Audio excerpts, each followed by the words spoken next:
ketemu di jalan mungkin. Ini namanya Johan. Passion sport saya cycling dan running. Saya bersepeda dari umur 13 tahun di Northscape, di Eropa, di Filipina, di Kuba, di India Utara, di Himalaya. Ya, saya rasa udah 20 tahun ya, wajar kalau sudah pasti bahasa lah. Yang di frame sama yang di belakang saddle aja ya. Seperti dulu waktu Timo pakai untuk Bentang Jawa. Banyak yang penasaran kenapa kok Sulawesi? Kenapa nggak di tempat lain? Letaknya di bandara Manado. Saya lewat dan sangat welcoming. Disapa, disuruh mampir ke rumah, pengen foto-foto. Ini kan nggak tahu nih, makan nasi nggak sih Johan? Makan? Iya dong. Oh, kira-kira carinya roti. Dari Gorontalo sampai ke Toli-Toli, itu Sulawesi Utara. Sangat enak untuk goes, kayak terus terang bisa bilang kayak surga untuk goes.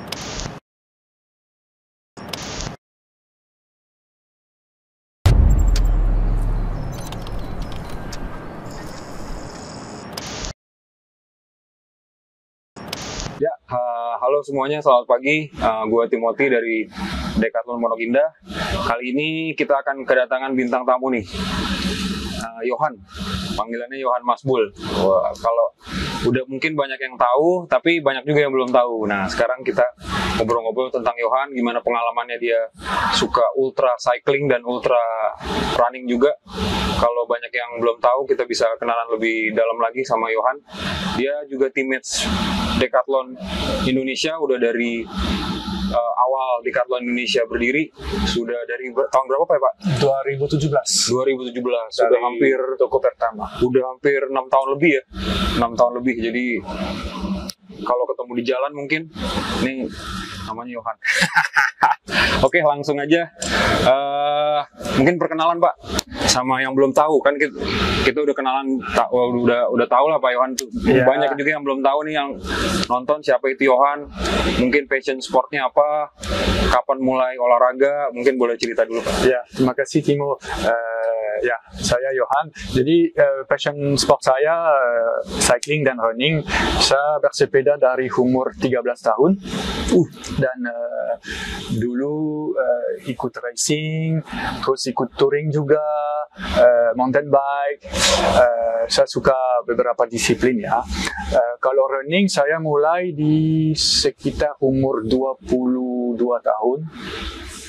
Dan saya memang suka ultra running. Pengalaman saya di ultra running lumayan banyak, terutama di Indonesia, karena Indonesia negara yang sangat menarik untuk kegiatan ultra running, ultra trail. Kalau pengalaman saya lebih di ultra cycling, saya sudah sempat keliling beberapa negara di US, di Eropa, di Northscape di Eropa, di Filipina, di Kuba, di India Utara, di Himalaya. Himalaya itu jalan tertinggi di dunia, elevasinya tertinggi di atas 5.000 meter. Dan Indonesia juga sempat 2 kali keliling Sumatera, pernah Jawa sampai ke Bali, dan kebetulan tahun ini pertama kali saya dapat kesempatan goes di Sulawesi, jadi keliling Sulawesi, dan dari Makassar dari Manado sampai ke Makassar.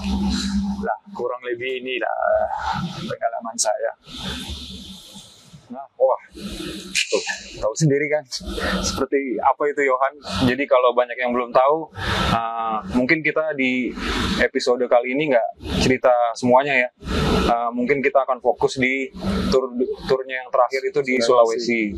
Karena sebenarnya kalau gue pribadi pengen tahu semua nih, terutama untuk yang di luar tuh, India, terus Nepal.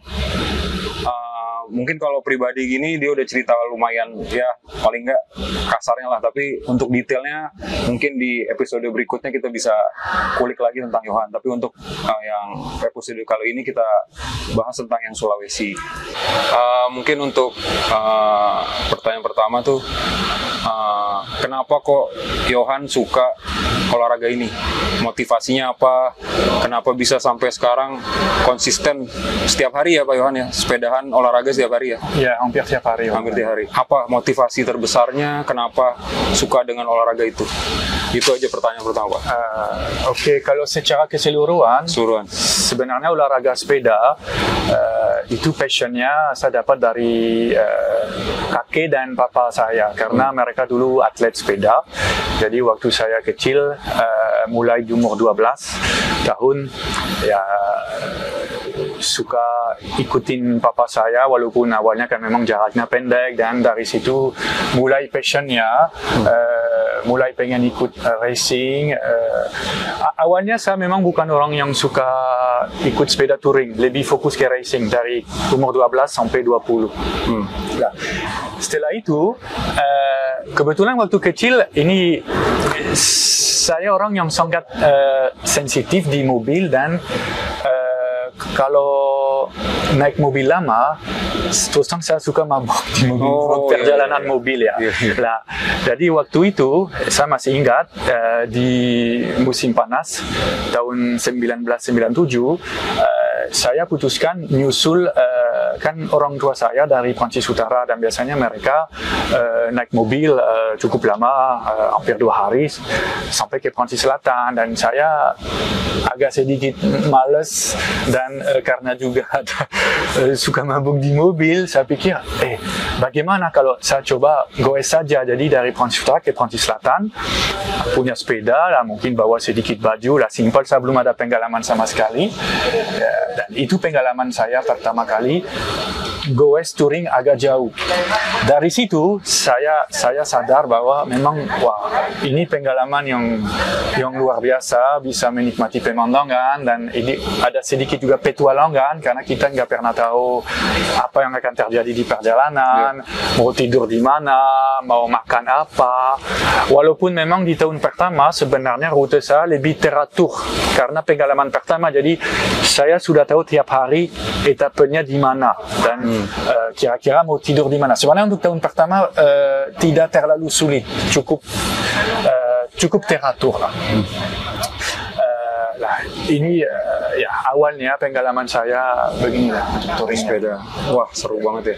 Tapi sebelum lanjut, mungkin banyak yang penasaran kenapa Johan ini lancar sekali bahasa Indonesianya. Itu dulu deh. Mungkin banyak.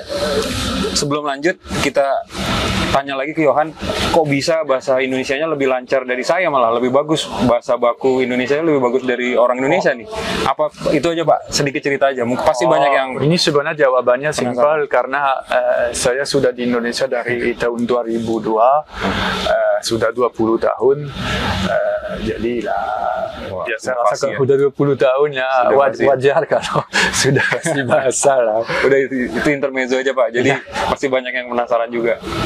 Oke, selanjutnya Pak, sebelum keliling Sulawesi ini persiapannya apa aja Pak? Persiapan dari segi material atau fisik? Dari fisik dulu deh. Nanti kita dari fisik baru lanjut ke. Oke, kalau persiapan fisik sebenarnya saya tidak ada persiapan khusus untuk keliling Sulawesi karena memang saya sudah berolahraga secara rutin hampir tiap hari, cycling dan running. Jadi fitnessnya sudah ada. Saya goes hampir kira-kira 10 sampai 12.000 km per tahun biasanya, average-nya. Kalau dari segi material dan perjalanan, rutenya sendiri, sebenarnya untuk material saya sudah berpengalaman juga, kan sudah touring mungkin 15 kali hampir di beberapa negara. Jadi saya sudah tahu material apa yang harus saya bawa, tipe sepeda apa, material untuk camping, material alat-alat, baju ganti.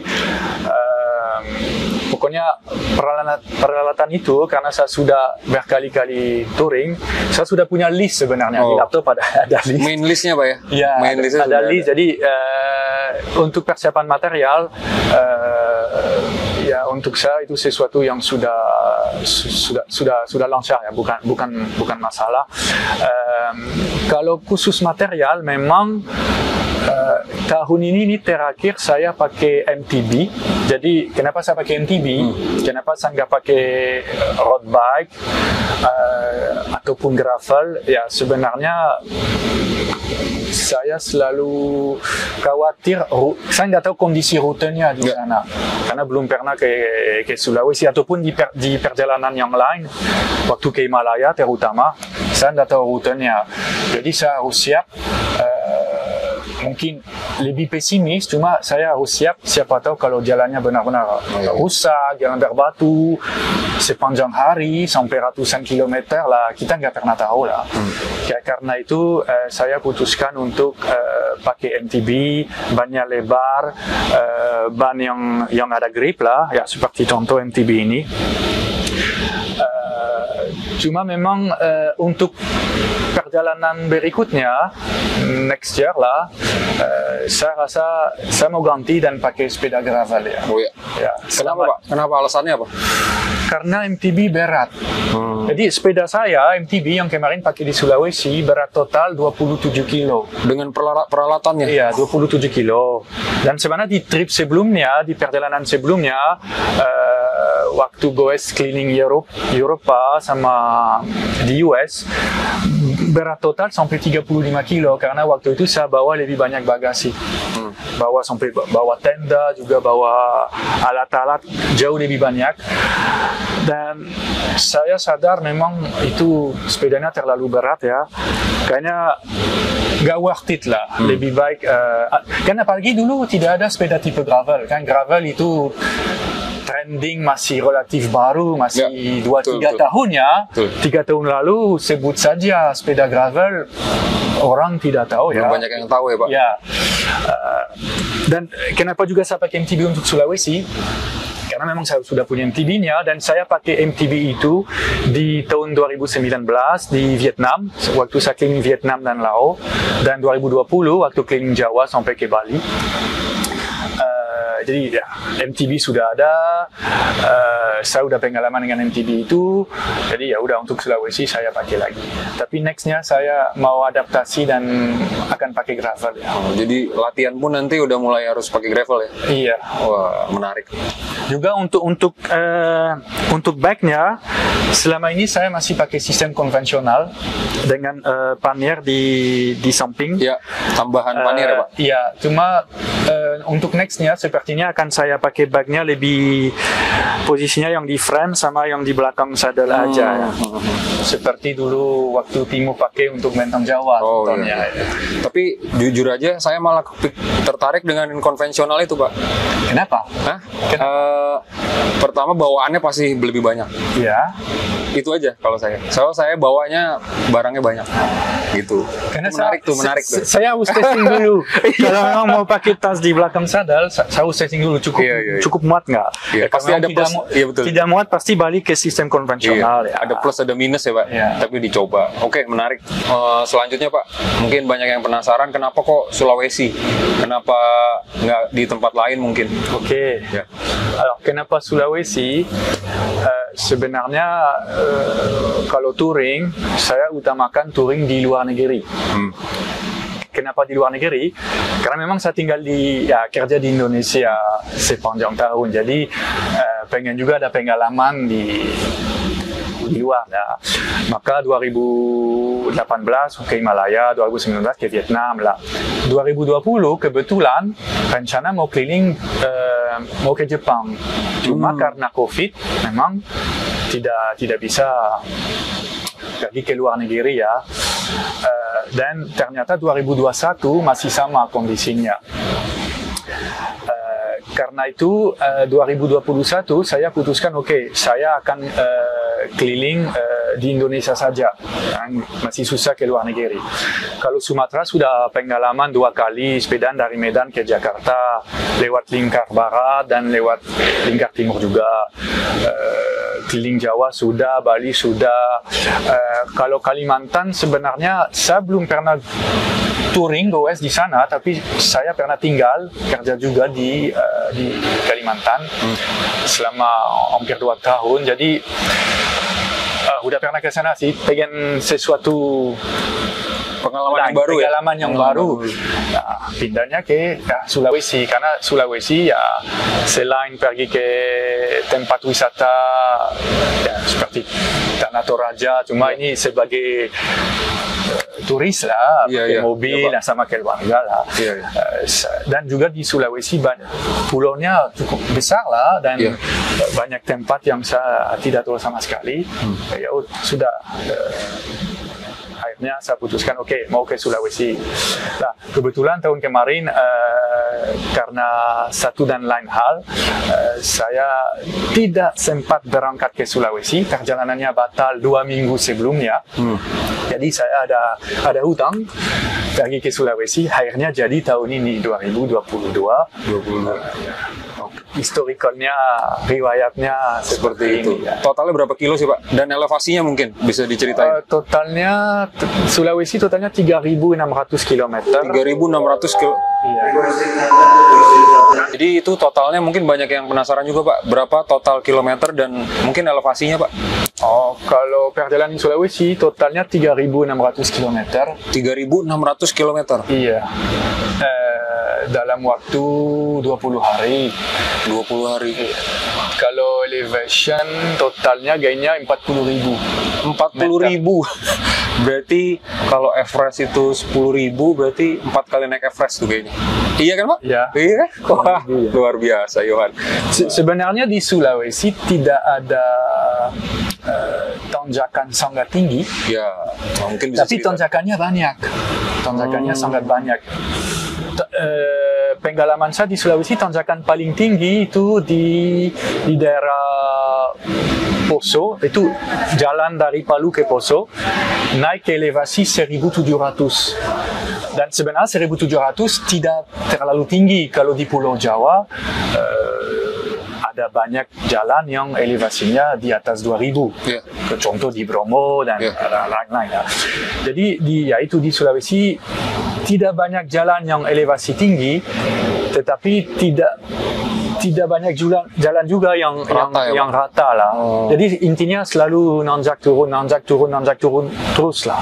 Ya, dari itu jadi dari kumulatif gainnya ya sampai 40.000 ya. Wah, luar biasa Yohan. Kalau nggak doyan sepedaan udah nggak mungkin aja. Dan itu mungkin alasannya kenapa untuk perjalanan berikutnya saya mau ganti, nggak mau pakai MTB lagi. Oh, itu kalau salah satu elevasinya alasannya. segitu banyak. Terus terang berat sepeda sangat berarti ya, penting. Betul. Dan kemarin 27 kilo dengan elevasi seperti ini.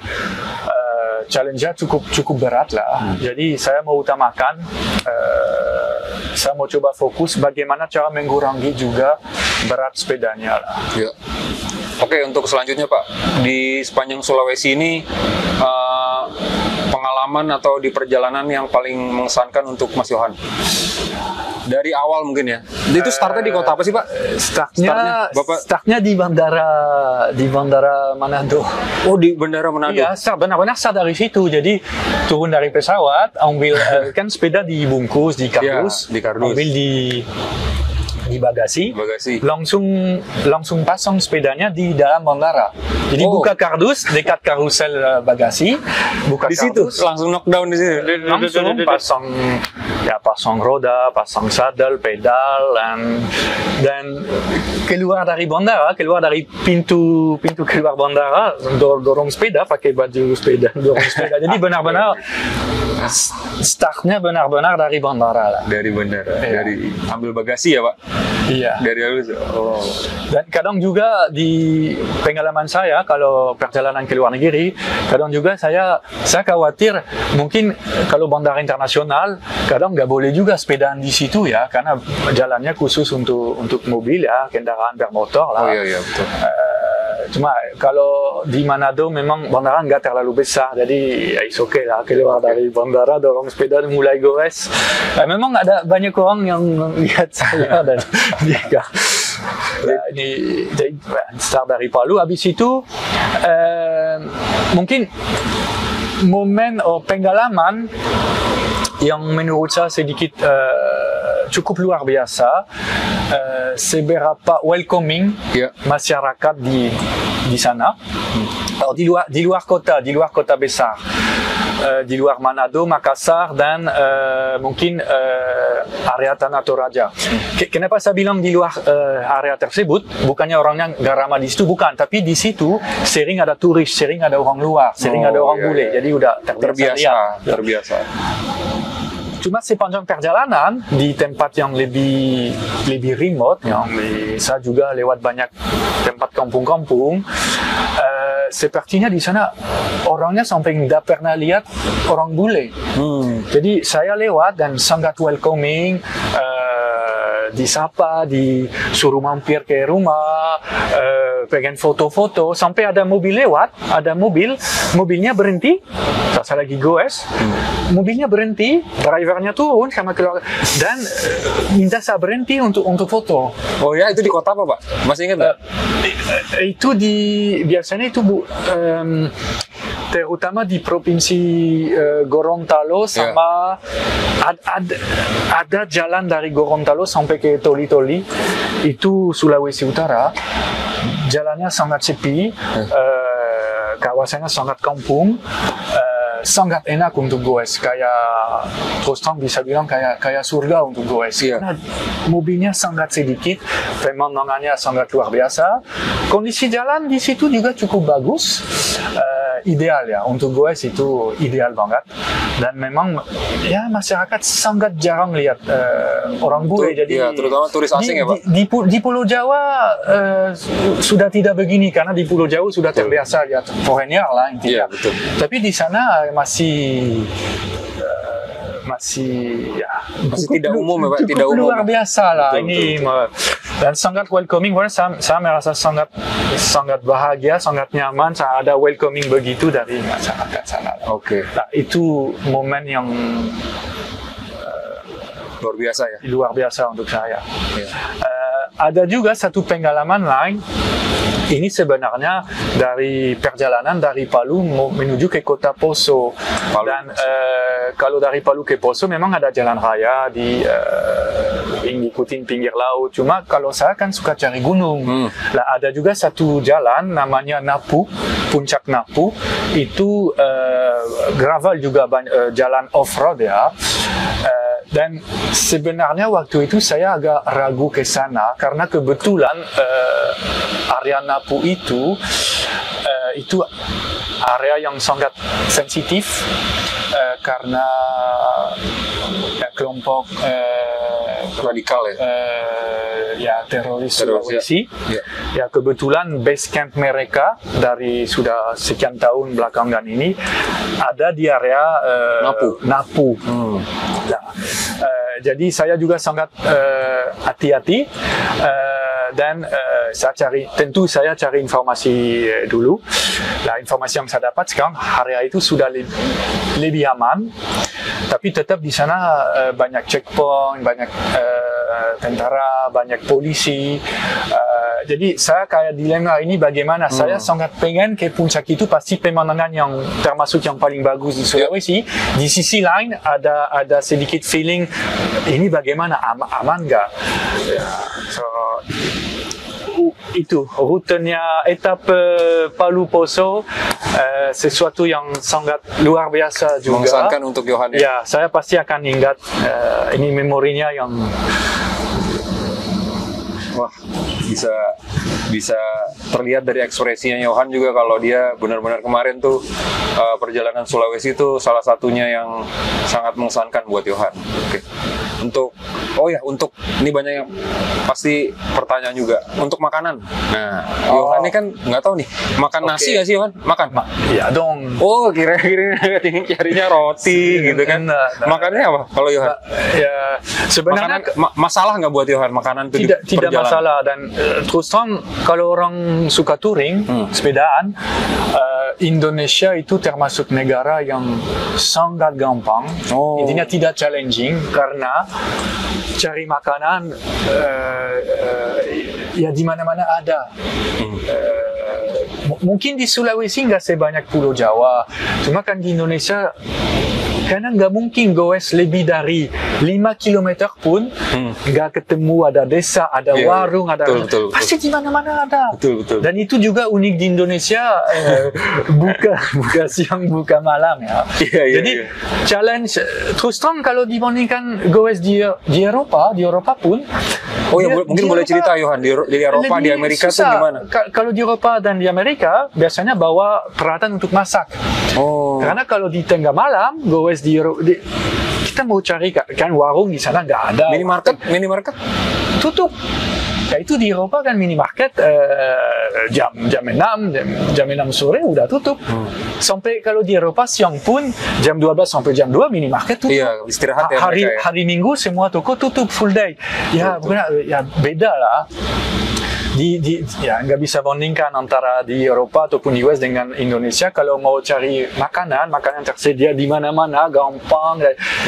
Itu kayak dua dunia lah. Jadi kalau goes untuk di Indonesia menurut saya termasuk not challenging lah. Ramah buat pesepeda ya Pak. Poinnya. Waktu saya goes di Himalaya, kalau di Himalaya itu jauh lebih susah karena Himalaya tidak ada penduduk, jarang ada. Jalannya hanya bisa dilewati 3 bulan sepanjang tahun, dari sekitar bulan Juni sampai bulan Agustus. Kalau bukan di musim panas, jalannya nggak bisa dilewati karena salju lah, itu dia elevasi di atas 5.000 meter, jadi nggak bisa lewat lah. Karena itu nggak ada penduduk, nggak ada desa. Jadi cari makan sangat susah. Kalau di sana lebih baik bawa peralatan dan masak sendiri. Kalau makanannya di Indonesia ya apa yang saya makan ya apa saja. Karena kalau touring itu bakar kalori banyak.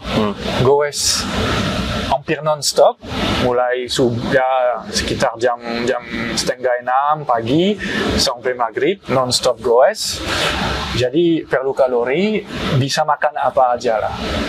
Idealnya memang makan karbo, makan nasi. Kadang kalau nggak dapat nasi juga, nggak apa-apa, berhenti warung apa saja makannya, atau di minimarket ya apa saja lah itu. Oke.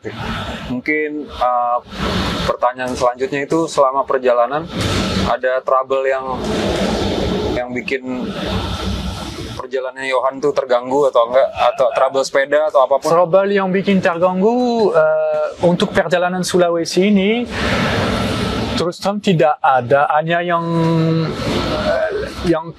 bisa dibilang ya klasik lah, standar intinya ban bocor lah. Kalau ban bocor saya kena 3 kali. Saya rasa 3 kali ya, perjalanan 3.600 km 3 kali termasuk masih normal ya Pak? Masih normal ya. Dan jadi saya tinggal ganti ban dalam. Saya sekali ada masalah dengan ban luar, bannya agak sobek, jadi harus ganti ban juga. Untungnya saya bawa juga satu spare-nya. Kenapa ban luarnya bisa sobek? Saya tidak yakin bisa karena kebanyakan lewat jalan off-road. Memang kalau MTB seharusnya lewat jalan off-road walaupun 200-300 km nggak masalah. Cuma ini juga sepeda saya berat, 27 kilo. Dengan beban ya? Ada beban berat, lewat jalan off-road, ya bannya lebih sensitif terhadap misalnya ada batu yang bentuknya agak kejam atau apapun lah. Jadi sampai samping bannya sobek lah. Bisa dari situ, bisa juga dari mungkin ada sedikit salah dari saya dan ini jadi pengalaman buat saya juga. Ada satu etape hujan deras, jalannya off-road, jadi rantainya benar-benar kotor sekali, penuh pasir, penuh tanah, sampai derailleur-nya shifter belakang nggak berfungsi lagi, susah goes. Akhirnya saya berhenti di bengkel kecil ya di kampung dan saya bersihkan rantai pakai bensin. Nah, waktu bersihkan pakai bensin sepertinya sebagian dari bensin kena ban lah. Dan waktu itu ini salah dari saya, nggak refleks langsung cuci bannya lah. Jadi ya bensinnya di ban, saya nggak tahu perhatikan dan sekitar 2-3 hari setelah itu saya lihat memang ban saya sampingnya udah retak, udah sobek. Apakah karena kena bensin atau karena batu, saya nggak akan tahu. Cuma yang pasti ini pengalaman buat saya untuk nextnya lah. Jadi walaupun saya udah banyak pengalaman touring, masih ya, terus belajar ya Pak? Masih terus belajar. Wah hebat. Oke. Next ya, lanjutnya ini mungkin di luar topik rute Sulawesinya. Iya. Di antara banyak rute yang udah Johan jalanin, yang paling berkesan untuk Johan itu yang mana? Oh, itu jelas yang di Himalaya lah. Himalaya? Iya. Itu tahun berapa Pak? Dari tahun berapa? Himalaya, jawaban saya ada dua tahun. Kenapa 2 tahun? Karena saya pertama kali ke sana tahun 2016. 2006, berarti sebelum masuk Decathlon ya? Sebelum masuk Decathlon. Okay. Saya udah bikin rute dan tujuan saya mencapai rute yang elevasinya 5.400 meter. Itu termasuk jalan tertinggi di Himalaya, di area itu bukan total elevasi ya, itu elevasi di tempat itu 5.400. Iya. Jadi misalnya kalau bandingkan itu dengan, kalau nggak salah, gunung tertinggi di Indonesia Puncak Jaya. Puncak Jaya masih di 4.800-an kalau nggak salah. Betul. Puncaknya sendiri ya, gimana nggak bisa gue, nggak ada rute. Nggak ada rute. Ya, kalau di sana ada jalannya memang off-road, tapi ada jalan di atas 5.000. Dan saya dari kecil, intinya bukan dari kecil, tapi dari sejak suka sepeda, ya impian saya, targetnya, pengen sepedaan di sana lah. Kalau udah passionate dengan sepeda lah, pasti kita kejar-kejar rute yang tertinggi lah. Itu challenge ya. Jadi saya coba 2016. Ternyata ini juga salah dari saya. Mungkin saya terlalu bersemangat. Saya tidak rajin ngikutin proses aklimatasi. Oh iya betul. Ya.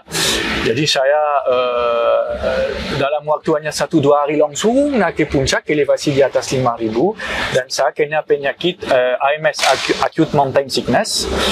Dan ini kalau sudah kena, sudah nggak bisa lanjut karena kondisinya parah itu, sampai pingsan. Drop ya Pak?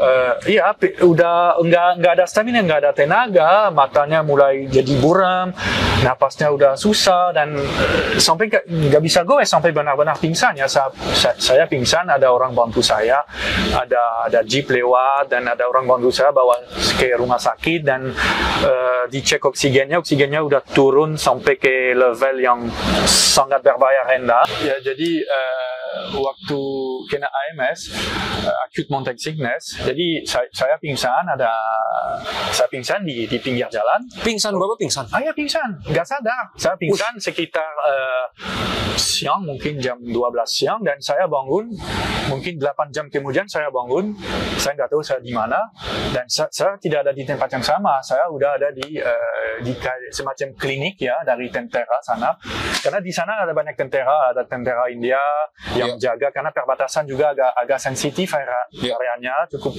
ya banyak konflik. Jadi karena itu banyak tentara di musim panas, ya mereka bantu saya, dan saya bangun malam udah nggak tahu ada di mana lah. Oksigen saya dicek dan turunnya ke level yang sangat kritis di 50%. Idealnya kita di 95-96% lah. Saya di 50%. Drop sekali ya Pak? Drop sekali, dan udah nggak boleh lanjut karena kalau udah kena MS nggak bisa recover dalam waktu 1 ataupun 2 hari, itu perlu waktu lama. Karena itu ya saya dengan terpaksa, dan ini pertama kali pengalaman saya 2016 itu ya Pak? 2016? Batalin, ya pokoknya pulanglah harus istirahat dulu. Nah, saya coba lagi 2 tahun kemudian, jadi tahun 2018 saya coba lagi perjalanan yang sama, rutenya yang sama, tapi proses aklimatisasi saya lebih rajin ngikutin prosesnya. Jadi saya goes dulu sampai ke elevasi 3000, habis itu saya istirahat berhenti 1 hari full ya, terus saya goes lagi sampai elevasi 4000, sama di situ saya walaupun saya merasa oke, tapi saya tetap istirahat full 24 jam, baru lanjut goes sampai ke 5000, dan waktu itu ya berhasil ya. Udah sampai 5000 merasa ya memang merasa capek karena dari usaha, dari effortnya sendiri, itu tetap namanya goes, oksigennya tipis, jalannya off-road, sepeda di 20-an kilo, jadi itu tetap sesuatu yang secara fisik berat, tapi tidak kena AMS lah. Maka saya bisa selesaikan perjalanan ini dengan baik. Dan memang di sana pemandangan benar-benar sepertinya kata luar biasa udah nggak cukup, ini lebih dari luar biasa lah. Itu di sana pemandangan yang itu pun di Eropa nggak ada, atau kalau sudah di elevasi segitu tinggi semuanya udah berbeda lah. Iya Pak, saya juga tidak terbayang tinggi, udah pasti nggak dingin, jangan ditanya ya. Oh dingin ya, memang sangat dingin juga lah. Sepedanya itu sepeda MTB juga? Iya, MTB waktu itu wajib lah, itu benar-benar MTB karena jalannya rusak lah. Di sana nggak ada jalan aspal. Ada sebagian ada jalan aspal, tapi juga sangat banyak jalan off-road. Itu wajib MTB lah. Dan jangan sampai ada masalah, karena kalau ada masalah teknis di sana di sepeda, mau cari toko sepeda nggak ada lah. Tidak ada Pak? Tidak ada sama sekali. Jadi bengkel itu tidak ada sama sekali? Tidak ada di daerah situ. Ya tidak ada, karena nggak ada penduduk, nggak ada kampung, nggak ada desa. Sekali lagi kan jalan ini hanya bisa dilewati selama musim panas. Jadi kalau musim panas, siapa ada di sana? Ya. Ada tentara, ada sedikit turis lewat, tapi turis lewat bukan goes lah. Di sana memang banyak yang suka pakai motor, tren motor. Ya. Tapi bengkelnya ya tidak ada, jadi harus benar-benar harus sangat persiapannya harus bagus, harus bawa toolsnya semua, spare partnya, harus antisipasi semaksimal mungkin lah. Ya, perjalanannya luar biasa. Kalau ada masalah ya paling terpaksa angkat sepeda, masukin di kendaraan yang lewat kalau ada ya, karena juga ada kendaraan lewat belum tentu bisa bawain sepeda itu. Nah ini resikonya lah. Masih nggak kebayang buat saya, buat goes ke Himalaya itu luar biasa buat Johan. 2016 dia coba pertama kali, gagal, dia baru selesai perjalanannya di 2018 ya Pak? Iya betul. 2018, hebat. Salut buat Pak Johan. Oke. Pertanyaan terakhir mungkin ya. Destinasi yang Pak Johan belum kesampaian, belum tercapai, pasti ada dong. Habis Himalaya nih, ada lagi pasti. Next mungkin. Sebenarnya dalam jangka waktu pendek dari sekarang, kan tadi saya cerita seharusnya 2020 saya ke Jepang, lagi penasaran, pengen lihat negara Jepang seperti apa, dan pengen goes di sana, dan mungkin di sana infrastruktur rutenya mungkin lebih cocok kalau mau pakai road bike atau gravel ya. Jadi berbeda dari betul. So nextnya sepertinya saya mau coba ke Jepang. Wah. Lalu ada impian juga, cuma ini proyeknya lebih besar. Itu pun kalau begini ya sepertinya saya harus mungkin pending kerja dulu, mungkin setengah tahun atau setahun. Saya pengen goes jadi Transamerika itu apa? Boleh jelasin rutenya dikit tuh. Jadi rutenya itu dari, saya juga pun nggak tahu tuh Transamerika. Dari Alaska sampai ke Ushuaia, sampai jadi jadi dari dingin ke panas ya Pak? Oh enggak. Bukan dari dingin ke panas, itu ya nanti perjalanannya kita atur sesuai musim. Ini dari startnya dari Alaska, dari Amerika Serikat Amerika Utara, Amerika tempat Utara. paling tinggi, sampai ke Central Amerika dan Amerika Selatan, sampai ujungnya namanya Ushuaia di Argentina lah. Argentina. Dan bisa lewat beberapa negara, Kolombia, Peru, Bolivia, Chile, dan yang sangat menarik di sana ada pegunungan Andes, dan sama pegunungan Andes mungkin tidak terkenal pegunungan Himalaya, tapi sangat menarik juga. Pasti ada pemandangan yang sangat menarik. Berbeda ada, ya, Pak? Ada juga jalan yang tinggi, ada gurun, ada sangat bervariasi lah. Dan saya pernah dapat inspirasi lihat di YouTube juga orang yang bersepeda, tapi biasanya itu setidaknya hampir setahun ya, dari Alaska sampai ke Ushuaia lah.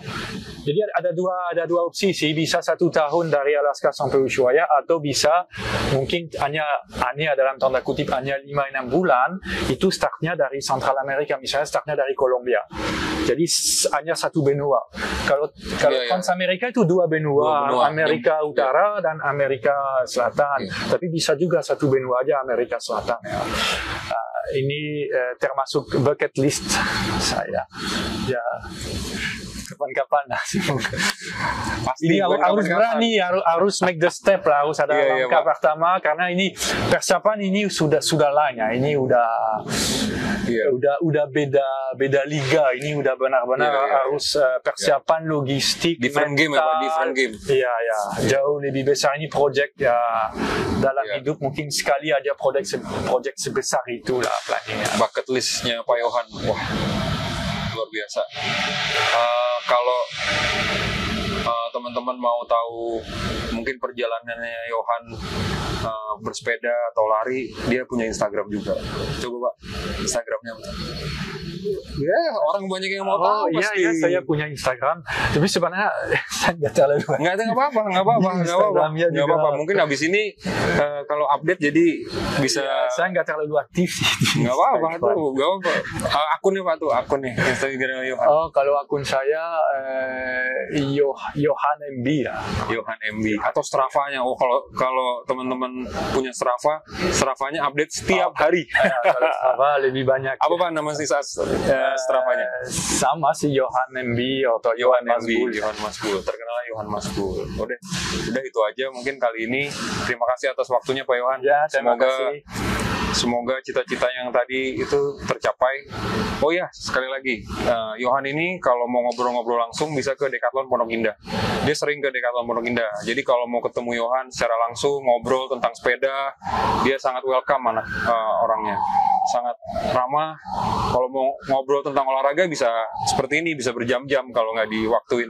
Jadi kalau mau ketemu sama Yohan bisa ke Decathlon Pondok Indah, karena Yohan juga kebetulan tinggalnya tidak jauh dari sini, jadi anytime bisa ketemu Pak Yohan di Decathlon Pondok Indah. Udah itu aja, terima kasih atas waktunya. Terima kasih, Timo. Semoga bisa ngobrol lagi sama Pak Yohan ya, untuk bahas mungkin nanti yang tentang di Amerika itu tuh. Thank you Pak. Siap.